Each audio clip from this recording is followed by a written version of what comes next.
Hello दोस्तों, आज मैं आपको वीयू मीटर के बारे में बताना चाहता हूँ। वीयू मीटर की मदद से हम किसी भी सॉन्ग के डिफरेंट डिफरेंट जो पार्ट्स होते हैं, like hook part, verse part या कोरस, उसकी लाउडनेस हम कैसे बैलेंस्ड रखें, यानी कि किसी पार्ट में ज़्यादा या किसी पार्ट में कम ना हो। मिक्सिंग स्टेज की मैं बात कर रहा हूँ। हालांकि मास्टरिंग में हम लेवल अप कर सकते हैं। अगर आपके सॉन्ग में दो पार्ट हैं, हिप हॉप पार्ट है मान लीजिए और बीट पार्ट अलग से है, तो मिक्सिंग स्टेज में क्या आप हिप हॉप पार्ट और बीट पार्ट, क्या उन दोनों के लाउडनेस लेवल बराबर है या नहीं है, उसको देखने के लिए हम वीयू मीटर की सहायता ले सकते हैं। यहाँ पर मेरे पास एक मिक्स है जिसका ये बीट पार्ट मैं आपको सुनाता हूँ और एक ये हिप हॉप पार्ट है। चलो पहले हिप हॉप पार्ट सुन लेते हैं। एक छोरी थी, सोनी थी मनमोहनी थी, उसकी मानी मानी छोरा इंटरकास्ट है। मैं बोलिया आंटी जमाना आजकल फास्ट है, के बेरा के बात हो गई नेट्स। एक छोरी थी, सोनी थी मनमोहनी थी, उसकी मानी मानी छोरा इंटरकास्ट है। मैं बोलिया आंटी जमाना आजकल फास्ट है, के बेरा के बात हो। जैसा कि आप देख पा रहे हैं कि मैंने जो सीलिंग सेट की हुई है वो -18 dB की सिलेक्ट की हुई है। इसका मतलब ये है कि जब ये नीडल ज़ीरो को टच करती है तो मेरा जो एवरेज सिग्नल है वो -18 है, लेकिन ये नीडल 5 dB को टच कर रही है। इसका मतलब मेरा जो सिग्नल है, average signal, not the peak signal, average जो सिग्नल है वो -18 से ऊपर जा रहा है थोड़ा सा।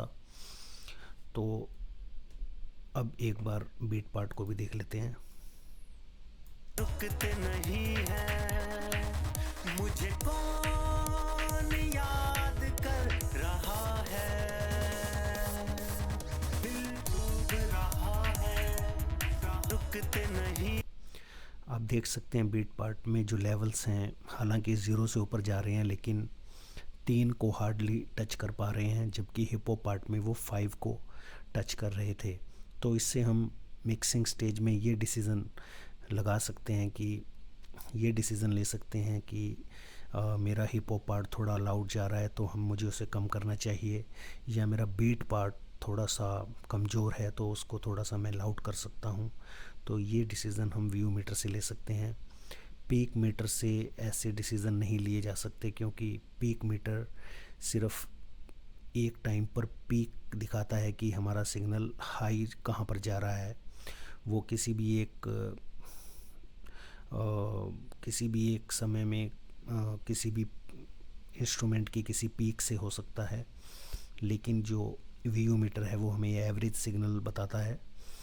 और हमारे जो इंसानों के कान भी होते हैं वो भी एक एवरेज लेवल को सुनते हैं, इसलिए वीयू मीटर की खोज की गई थी। सो आई होप कि आपको व्यू मीटर के बारे में कुछ पता लगा होगा। आप इसको -12 या -6 पर भी सेट करके अपनी मिक्सिंग स्टार्ट कर सकते हैं, लेकिन अगर हम -18 को टारगेट लेकर चलते हैं तो ये थोड़ा ऊपर तो जाता ही है, क्योंकि डिफरेंट एलिमेंट्स एनर्जी देते हैं, तो हमें एक अच्छा हेडरूम मिल जाता है मिक्सिंग करके मास्टरिंग के लिए। तो -18 is I think industry standard, और -12 भी। कई लोग -12 से शुरू करते हैं। तो ये व्यू मीटर के बारे में जो मेरी थॉट्स थी मैंने आपको बताई हैं। आप फ्यूचर ट्यूटोरियल के लिए कमेंट्स कर सकते हैं, या आपकी क्या थॉट है व्यू मीटर के बारे में, उसके बारे में आप कमेंट्स कर सकते हैं। Thank you guys, happy mixing.